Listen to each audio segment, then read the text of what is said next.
Welcome to కోర్ల పున్నమి main ఈ vlog. ఈరోజు కోర్ల పౌర్ణమి అంటే కుక్కలకి కుడుములు కొరికి వేస్తారు కదా, అదనమాట. దీని స్పెషాలిటీ ఏంటో నేను నెక్స్ట్ వీడియోలో చెప్తాను. కోర్ల పున్నమి స్పెషాలిటీ ఏంటో. సో ఈరోజు సద్దపిండితోని ఉడకబెట్టిన బొబ్బర్లు వేసుకొని సద్దపిండితో కుడుములు చేసుకున్నాము.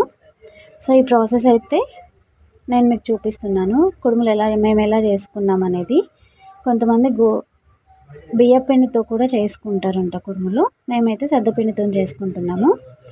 ఇలా సద్దపిండిలో ఉడకబెట్టిన బొబ్బర్లు వేసి లైట్గా సాల్ట్ వేసుకొని, మనం చపాతీలు చేసేటప్పుడు వేసుకుంటాం కదా లైట్గా సాల్ట్, అలాగే కొంచెం వేసుకొని వాటర్ పోసుకొని ఇలా చపాతీ పిండిలాగా కలుపుకోవాలి. ఇలా చపాతీ పిండిలా కలుపుకున్న వాటిని చిన్న చిన్నవి ఒక ఇంట్లో ఎంతమంది ఉంటే అన్ని ఇంటూ 2 చేసుకోవాలి. అంటే 3 సార్లు కొరికి ఇంటి పైన వేయాలి, ఒకటేమో 3 సార్లు కొరికి కుక్కలకు వేయాలన్నమాట. సో అలా ఇంట్లో ఎంతమంది ఉంటే అన్ని రెండుగా ఒక్కొక్కరికి 2 చొప్పున వేసుకోవాలి. ఇలా చిన్న చిన్నవి చేసుకున్న తర్వాత మనం నార్మల్గా తినడానికి పెద్దవి చేసుకోవచ్చు. సో మేమేం చేసామంటే ఇలా పొడుగ్గా ముద్దగా చేసుకొని మధ్యలో ఒక బెల్లం ముక్క పెట్టుకొని చేసుకున్నాం అన్నమాట.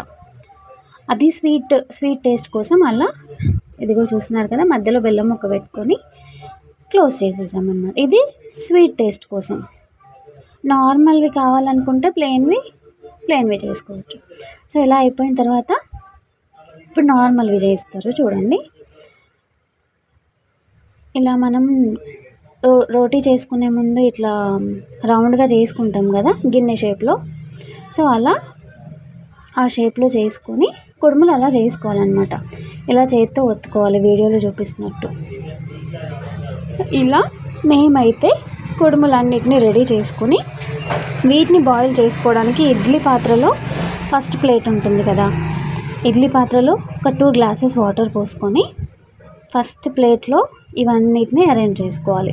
కింద పడకుండా జాగ్రత్తగా బాయిల్ అయ్యేలాగా అరేంజ్ చేసుకోవాలి. మిగిలిపోయిన పిండి అన్నింటినీ పెద్ద పెద్దగా చేసుకొని అరేంజ్ చేసి పెట్టుకోవాలన్నమాట.